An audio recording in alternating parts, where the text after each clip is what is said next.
Bien, enseguida vamos a estar hablando ya de lo que ha sido la semana financiera. Un dato importante ha sido en la mañana de este viernes en que estamos grabando Mercados y Empresa, la difusión del dato de creación de empleo en los Estados Unidos, que ha sido, bueno, esa creación de empleo bastante inferior a la que preveían los analistas.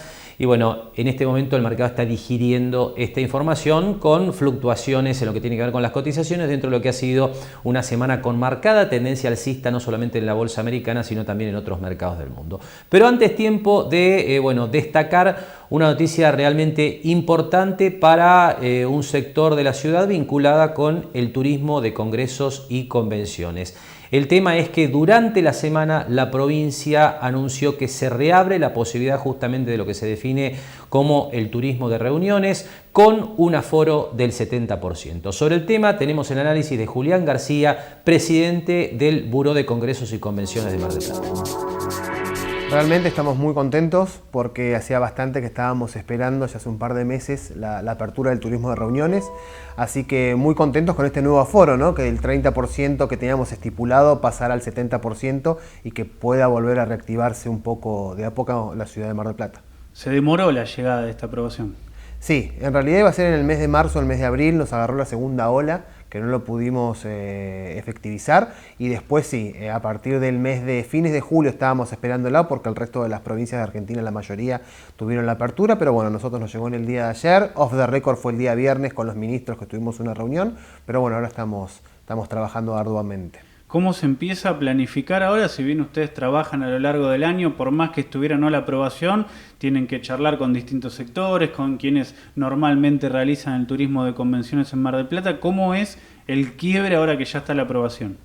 Y ahora el trabajo en realidad es diferente, porque empiezan los organizadores a decir, digamos, un 30% de aforo, a un 70%, congresos que estaban la posibilidad de hacerse o no, ahora se empezaron a confirmar, tenemos 4 o 5 congresos grandes confirmados de acá hasta fin de año, así que, y bueno, y así paulatinamente, ¿no? Todo el trabajo, y ahora por supuesto la demanda va a ser más grande porque saben que la provincia de Buenos Aires y Mar del Plata está habilitada.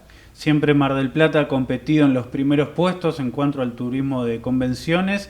¿Se puede empezar a retomar rápido ese lugar que se perdió producto de la pandemia? Sí, totalmente. Igualmente hemos perdido bastantes oportunidades de negocio, por esto que te decía recién, muchas instituciones, sociedades médicas se fueron a otras provincias que estaban habilitadas, con un aforo del 30% o del 50%, pero estaban habilitadas. Pero bueno, ahora el tema es recuperar esa posibilidad de que vuelvan a venir a Mar del Plata y sigan confiando en el destino, ¿no? Que realmente demanda mucho trabajo, muchísimo trabajo y genera un derrame económico muy importante. ¿Se trabaja ya directamente al 2022 o todavía el 2021 se puede llegar a aprovechar con los meses que quedan? No, para el 2021 tenemos bastante. Mira, casualmente hoy a la mañana con diferentes proveedores nos decían, no sabemos qué pasó, empezaron a colapsar los mails y a colapsar los teléfonos con respecto a diferentes pedidos de presupuesto y el 2022 también perfila bien. El tema es que para tener un evento 100% presencial creemos que va a ser en el segundo semestre del 2022. ¿Qué significa para Mar del Plata que regrese el turismo de convenciones? Trabajo directo relacionado con el turismo de reuniones, con el turismo en general, lo que es transporte, traslados, gastronomía, hotelería, personal eventual y el derrame económico que genera, como bien te decía recién, en el 2019, que fue el último año censable de eventos presenciales, tuvo un derrame económico de 5.400 millones de pesos para toda la ciudad. Te consulto comparando con otros sectores, con otras provincias, como decías, que tuvieron previamente la aprobación. ¿Qué le otorga a Mar del Plata que genera que normalmente cuando se empieza en un lugar, cuando se decide realizar un turismo de convenciones, Mar del Plata esté por encima de otros lugares? Primero la ciudad. La ciudad, las personas que hacemos a la ciudad con respecto al servicio, el marplatense sabe brindar el servicio tanto de hotelería, de gastronomía, de transporte hacia el turista y por otro lado la cercanía que tenemos con la ciudad de Buenos Aires, estamos muy cerca de Buenos Aires y por otro lado los presupuestos, uno va a hacer un evento a Buenos Aires y sabe que tiene entre un 40 y un 45% más económico la ciudad de Mar del Plata.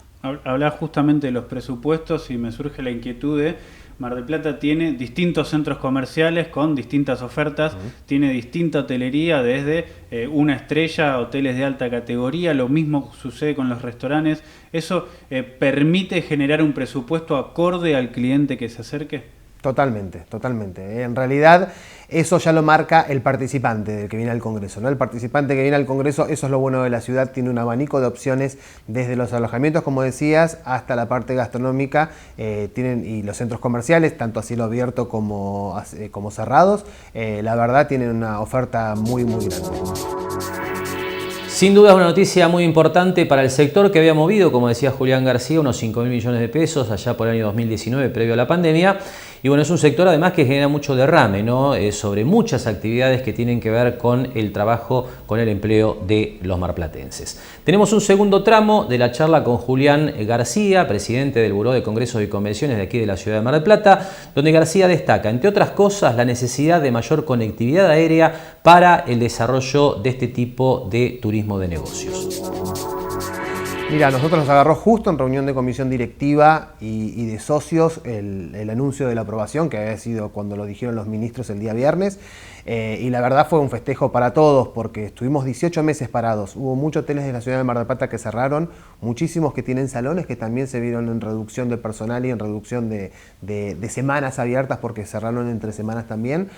Así que bueno, y para los que somos organizadores de congresos y todo lo que son proveedores directos, estamos muy contentos porque sabemos que vamos a tener una parte híbrida, que es la de transcurrir el 2021 que queda y principio del 2022, y después, si Dios quiere, presencial 100%. Julián, falta este 30% para tener la presencialidad completa. ¿Qué más faltaría? Si hoy uno se sienta a analizar todo el sector, está el transporte en ómnibus ya aprobado, ahora llegó la aprobación para el turismo, ¿qué es lo que falta? Más conexión aérea.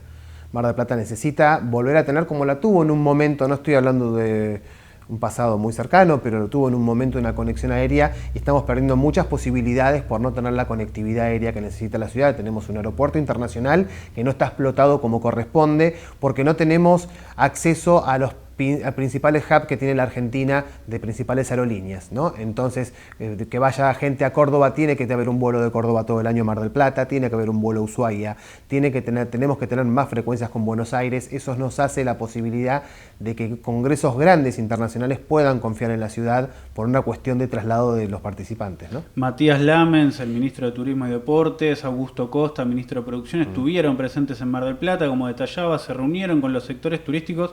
¿Se encuentra una respuesta de ese lado del sector estatal que es fundamental para poder llevar adelante la actividad?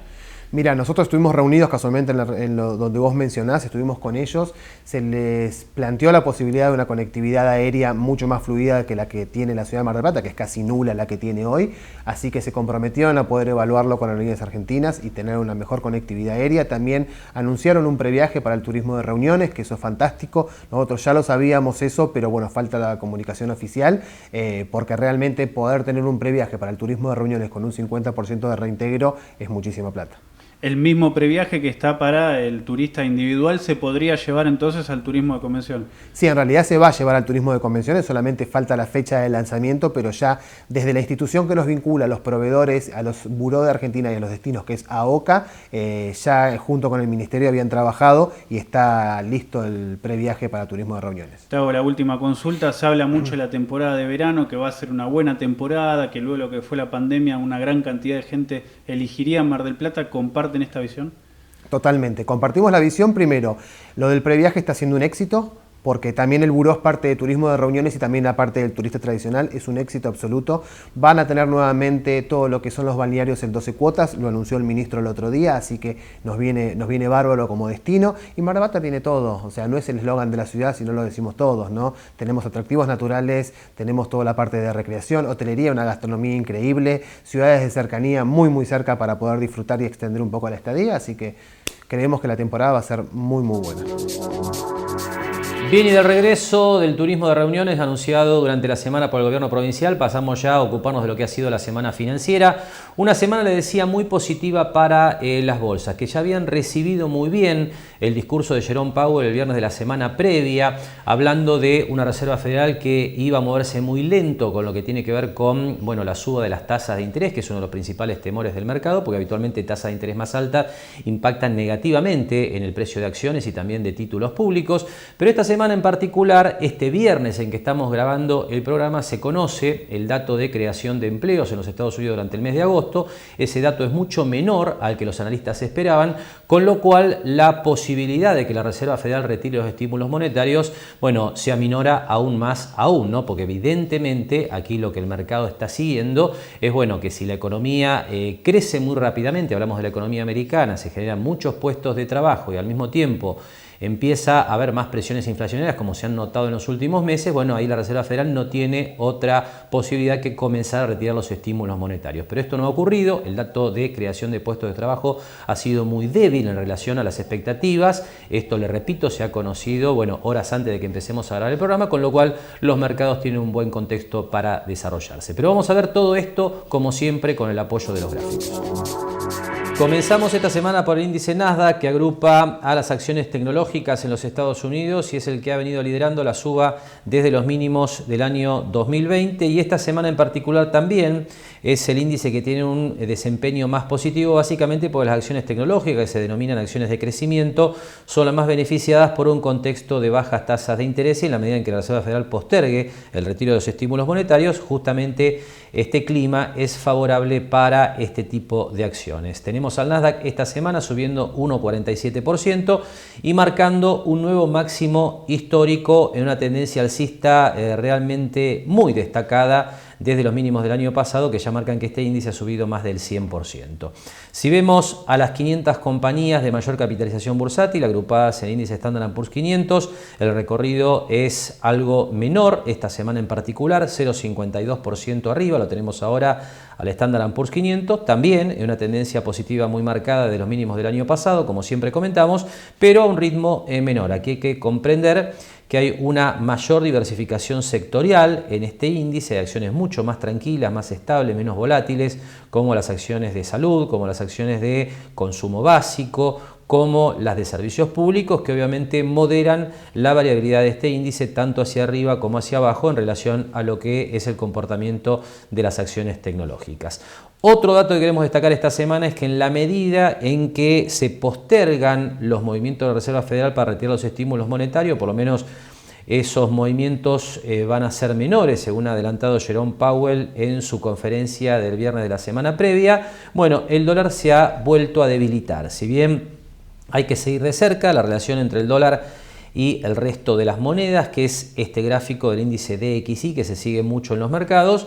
Bueno, esta semana en particular el índice dólar ha bajado 0,62% hasta el momento. Estamos grabando este programa hacia el mediodía del viernes. La semana pasada había retrocedido 0,83%, es decir, no ha terminado de confirmar esa salida tan amenazante que veíamos 2 semanas atrás a partir del comportamiento en esta zona, que le recuerdo es zona de mínimos de los últimos años. Si uno observa dónde ha hecho piso hasta el momento el dólar index durante este año 2021, es un nivel muy similar al que había marcado en su momento allá por principios de 2018. Así que hay que seguir de cerca este tema, porque en la medida en que el dólar se debilita, y a esto vamos ahora, esto mejora el perfil de los mercados emergentes. Aquí tenemos el comportamiento de los mercados emergentes esta semana con un desempeño incluso mejor al del índice Nasdaq en los Estados Unidos. 2,17% de suba hasta el momento.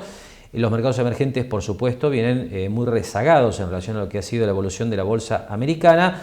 Pero bueno, esta salida justo después de haber tocado la media de 40 semanas o 200 días, que es esta línea curva ascendente con pendiente positiva que vemos en el gráfico, bueno, es realmente un dato alentador para los mercados emergentes que muy probablemente en la medida en que continúe la debilidad del dólar, bueno, busquen recuperar el terreno perdido en relación al mercado americano. Y en este contexto de mercados emergentes positivos, bueno, tenemos también que agregar el desarrollo que ha tenido en estos días la bolsa argentina. Aquí tenemos el gráfico del índice Merval en dólares.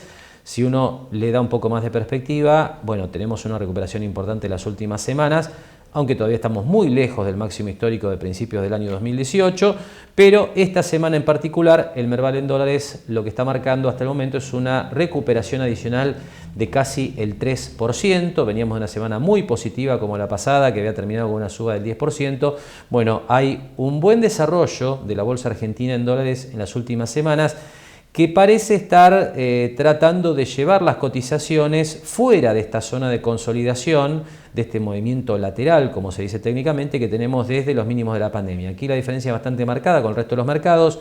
Las bolsas de Estados Unidos, de Europa, los mercados emergentes de su conjunto están en zonas de máximos. La bolsa argentina está recién tratando de recuperarse desde los pisos de la pandemia, lo que evidencia todas las dificultades económicas y financieras que continúa atravesando el país. Pero en esta semana en particular, y con esto cerramos el repaso por los gráficos, bueno, otra semana positiva para la bolsa argentina, que en síntesis decimos, bueno, extiende la recuperación, agrega probabilidad a que salga de esta zona de congestión, pero todavía, por supuesto, la mantiene muy debajo de los máximos que alcanzó a principios de 2018.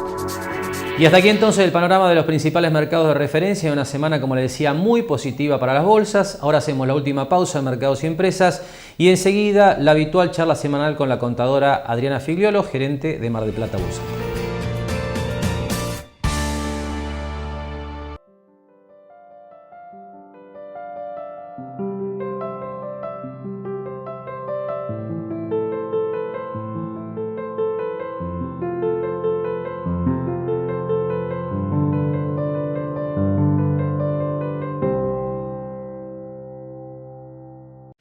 Lo esperamos en Mar del Plata Bursátil para asesorarlo en su mejor alternativa de inversión o financiación para su empresa o negocio. De lunes a viernes, de 10:30 a 17:30 horas en Corrientes 1723, teléfono 561-6000, www.mdpbursátil.com.ar.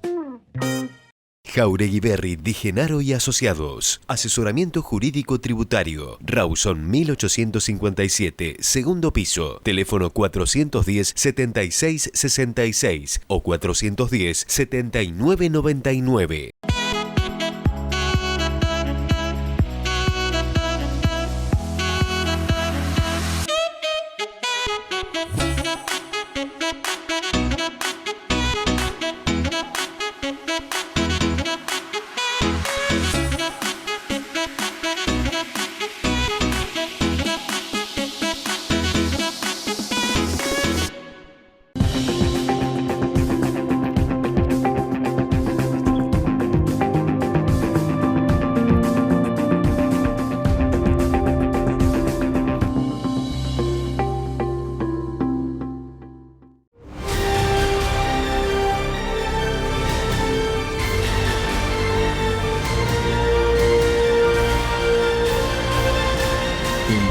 Astillero argentino es marplatense. Ahora con cuenta DNI podés enviar y recibir dinero directamente con tus contactos de teléfono. Así de simple. Cuenta DNI. Banco Provincia.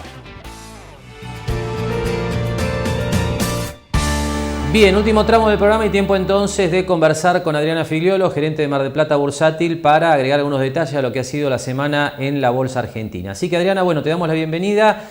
Y queremos que nos cuentes, bueno, qué viste en una semana muy positiva para los mercados, también positiva acá para las acciones y para los bonos, ¿no? En realidad se viene manteniendo un poco, ¿no? Uno había leído un poco de Estados Unidos, siempre ese miedo al tapering y el aumento de la tasa, pero finalmente los mercados siguen siendo alcistas, a pesar de que muchas veces pensamos que no es la época mejor para los mercados en el exterior, pero bueno, eso trajo aparejado igualmente la Argentina con este tema de las PASO, y bueno, no sé, pero ven como un cambio de tendencia, o algunos dicen también por el tema de que hubo rumores del acuerdo con el fondo, y eso lo que hizo fue un alza muy importante en las acciones, ¿no?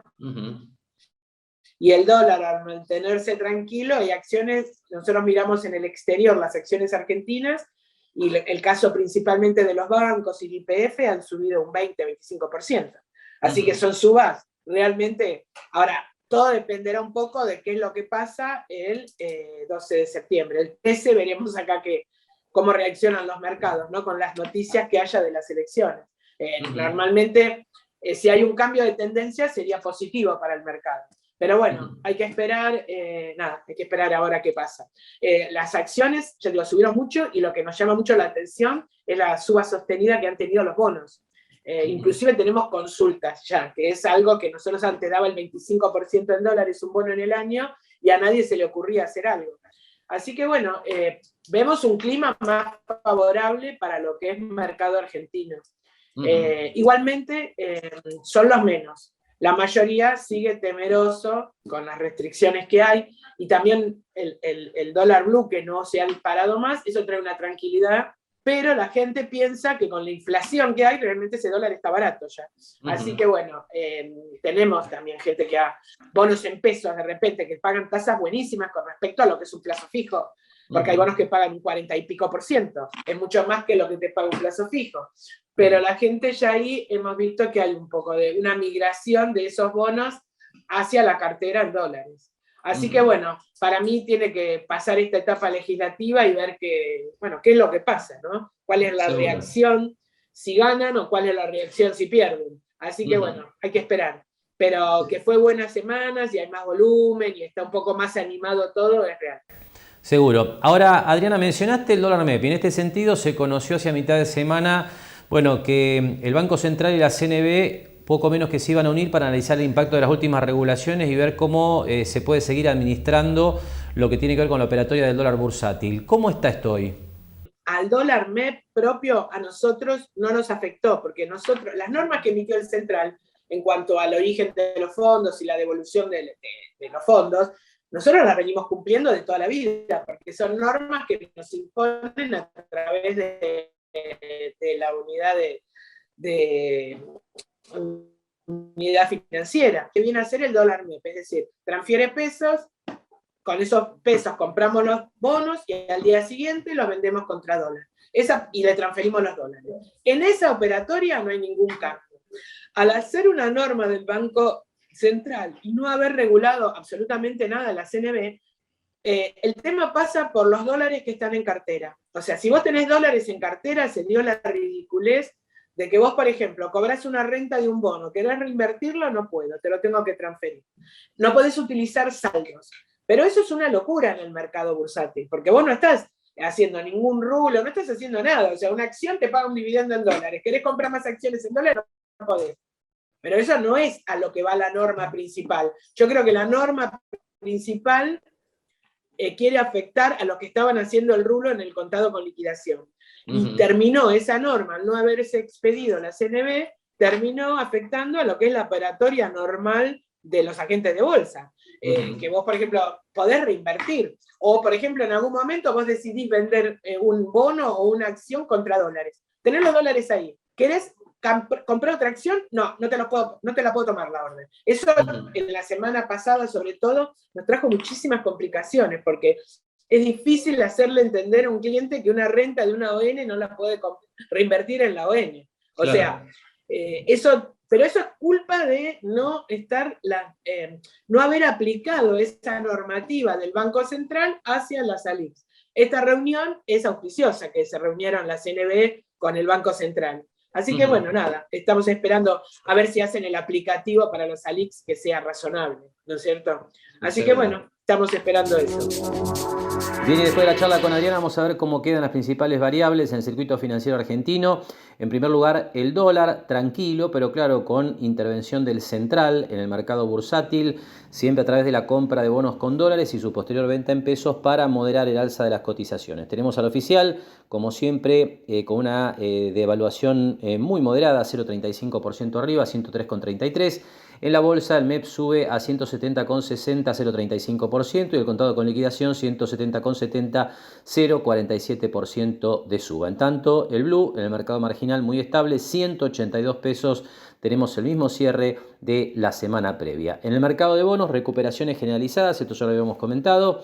La suba más importante entre los bonos más operados, el Bonar 2030, 5,30%, termina la semana en 37,52. Y por último, nos queda ver el tema reservas internacionales del Banco Central. Como decíamos la semana pasada, sigue la tendencia en baja. Esto hay que tenerlo en cuenta, a pesar de lo que fue la inyección de los derechos especiales de giro del Fondo Monetario Internacional la semana pasada, sigue el retroceso de las reservas del Central. Esta semana, en particular, una caída de 163 millones de dólares. Ahí usted tiene la evolución que hemos tenido a lo largo del corriente año, una recuperación desde el cierre del 2020 por debajo de los 40.000 millones. Se alcanzó un pico ligeramente encima de los 43.000 millones hacia fines de julio, y a partir de allí el descenso solo suspendido, postergado por lo que fue la inyección de los derechos especiales de giro la semana pasada, pero otra vez el retroceso, con lo cual este sin duda es un tema a seguir de cerca. Y así quedan entonces las principales variables financieras en esta semana aquí en la Argentina, otra vez destacando la importancia de seguir de cerca, no solamente este tema de las reservas internacionales que continúan cayendo progresivamente, sino también el tema que comentábamos en la apertura del programa, ¿no? Vinculado con lo que ha sido el crecimiento sostenido, imparable de la deuda remunerada del Banco Central, esto es el stock de letras de liquidez y de pases pasivos. El número, se lo decía, eran 4 billones de pesos al cierre del mes de agosto, una bola de nieve que genera intereses por unos 130.000 millones de pesos mensuales. Con este comentario estamos cerrando, le agradecemos que nos haya acompañado una semana más con Mercados y Empresa. Nos despedimos, como siempre, hasta el próximo sábado a la hora 18. Gracias y muy buen fin de semana.